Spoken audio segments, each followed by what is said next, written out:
ಬಂಟ್ವಾಳ ತಾಲೂಕು ವೀರಕಂಬ ಗ್ರಾಮದ ಕೆಲಿಂಜ ನಡುವಳಚ್ಚಿಲು ಅನಾರೋಗ್ಯ ಪೀಡಿತ ಬಡ ಮಹಿಳೆ ಕುಸುಮ ಪೂಜಾರ್ತಿ ಅವರ ಮುರಿದು ಹೋಗಿ ಶೋಚನೀಯ ಸ್ಥಿತಿಯಲ್ಲಿದ್ದ ಮನೆಯ ಮೇಲ್ಛಾವಣಿಯ ದುರಸ್ತಿ ಕಾರ್ಯ ಶ್ರೀ ಕ್ಷೇತ್ರ ಧರ್ಮಸ್ಥಳ ಗ್ರಾಮಾಭಿವೃದ್ಧಿ ಯೋಜನೆ ಬಿಸಿ ಟ್ರಸ್ಟ್ ವಿಟ್ಲ ಇದರ ಕಲ್ಲಡ್ಕ ವಲಯದ ಶೌರ್ಯ ವಿಪತ್ತು ನಿರ್ವಹಣಾ ಘಟಕ ಕಲ್ಲಡ್ಕ ವತಿಯಿಂದ ವಿಟ್ಲ ಬಿಲ್ಲವ ಸಂಘ ಹಾಗೂ ಯುವ ವಾಹಿನಿ ವಿಟ್ಲ ಇವರ ಸಹಕಾರದೊಂದಿಗೆ ನಡೆಸಲಾಯಿತು. ಮಳೆಗಾಲದಲ್ಲಿ ಸಂಪೂರ್ಣ ಧರಶಾಹಿಯಾಗುವ ಶೋಚನೀಯ ಸ್ಥಿತಿಯಲ್ಲಿದ್ದ ಮನೆಯ ಮೇಲ್ಛಾವಣಿಗೆ ಮರದ ಪಕ್ಕಾಸು ರೀಪುಗಳನ್ನು ಅಳವಡಿಸಿ ದುರಸ್ತಿಗೊಳಿಸಲಾಯಿತು. ಮಳೆಗಾಲವನ್ನ ಹೇಗೆ ಕಳೆಯುವುದು ಎಂಬ ಚಿಂತೆಯಲ್ಲಿದ್ದ ಕುಸುಮ ಪೂಜಾರ್ತಿಯವರ ಬಗ್ಗೆ ಮಾಹಿತಿ ಪಡೆದ ಕಲ್ಲಡ್ಕ ಶೌರ್ಯ ವಿಪತ್ತು ನಿರ್ವಹಣಾ ತಂಡದ ಸದಸ್ಯರು ಮನೆಯ ಮೇಲ್ಛಾವಣಿ ರಿಪೇರಿಗೆ ಬೇಕಾದ ಸಲಕರಣೆ ವಿಟ್ಲ ಬಿಲ್ಲವ ಸಂಘ ಹಾಗೂ ಯುವ ವಾಹಿನಿಯನ್ನ ಸಂಪರ್ಕಿಸಿದಾಗ ಮನೆಯ ಮೇಲ್ಛಾವಣಿ ರಿಪೇರಿಗೆ ಬೇಕಾದ ಪರಿಕರಗಳನ್ನು ಒದಗಿಸಿದ್ದಾರೆ. ತಕ್ಷಣ ದುರಸ್ತಿ ಕಾರ್ಯ ಕೈಗೆತ್ತಿಕೊಂಡ ತಂಡದ ಸದಸ್ಯರು ಸ್ಥಳೀಯರನ್ನ ಒಟ್ಟುಗೂಡಿಸಿಕೊಂಡು ಮನೆ ದುರಸ್ತಿ ಕಾರ್ಯ ಶ್ರಮದಾನದ ಮೂಲಕ ನಡೆಸಿದ್ದಾರೆ.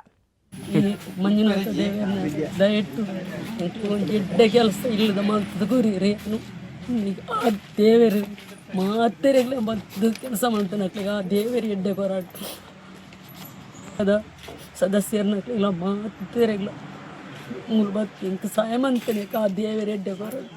ಪರಮ ಪೂಜ್ಯ ಡಾಕ್ಟರ್ ಡಿ ವೀರೇಂದ್ರ ಹೆಗ್ಡೆ ಅವರ ಮತ್ತು ಮಾತೃಶ್ರೀ ಹೇಮಾವತಿ ಹೆಗ್ಡೆ ಅವರ ಆಶೀರ್ವಾದವನ್ನು ಬೇಡಿಕೊಳ್ಳುತ್ತಾ ಈ ದಿನ ವಿಶೇಷವಾಗಿ ಶ್ರೀ ಕ್ಷೇತ್ರ ಧರ್ಮಸ್ಥಳ ಗ್ರಾಮಾಭಿವೃದ್ಧಿ ಯೋಜನೆಯ ಅಡಿಯಲ್ಲಿ ನಡೆಯುತ್ತಿರುವಂತಹ ಶೌರ್ಯ ವಿಪತ್ತು ನಿರ್ವಹಣೆ ಘಟಕದ ವತಿಯಿಂದ ನಮ್ಮ ಕೆಲಿಂಜೆ ವಿಭಾಗದ ಕುಸುಮ ನಡುಲಚ್ಚಿಲು ಇವರ ಮನೆ ದುರಸ್ತಿ ಮಾಡುವಂಥ ಕೆಲಸವನ್ನು ನಾವು ನಮ್ಮ ಶೌರ್ಯ ವಿಪತ್ತು ನಿರ್ವಹಣೆ ಘಟಕ ಕಲ್ಲಡ್ಕದವರು ಮತ್ತು ಇದಕ್ಕೆ ನಮಗೆ ಸಹಕಾರ ಕೊಟ್ಟವರು ಬೆಲ್ಲವ ಸಂಘ ವಿಟ್ಲದವರು ಕೂಡ ನಮ್ಮೊಟ್ಟಿಗೆ ಕೈ ಜೋಡಿಸಿದ್ದಾರೆ.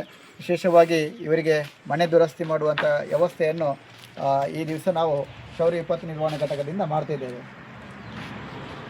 ವಿಶೇಷವಾಗಿ ನಮ್ಮ ಇಡೀ ರಾಜ್ಯಾದ್ಯಂತ ಸುಮಾರು 75 ಶೌರ್ಯ ವಿಪತ್ತು ನಿರ್ವಹಣೆ ಘಟಕದಿಂದ ಬಡವರೊಟ್ಟಿಗೆ ಕೈ ಜೋಡಿಸುವಂಥ ವಿಶೇಷ ಕಾರ್ಯಕ್ರಮ, ಸ್ವಚ್ಛತೆ ಕಾರ್ಯಕ್ರಮ ಇರಬಹುದು ಅಥವಾ ಮನೆ ರಿಪೇರಿ ಮಾಡುವಂಥ ಕಾರ್ಯಕ್ರಮ ಇರಬಹುದು. ಜೊತೆಗೆ ಆಪತ್ತು ಬಂದ ಸಂದರ್ಭದಲ್ಲಿ ಅವರೊಟ್ಟಿಗೆ ನಮ್ಮೊಟ್ಟಿಗೆ ಕೈ ಜೋಡಿಸುವಂಥ ಕೆಲಸವನ್ನು ಹಲವಾರು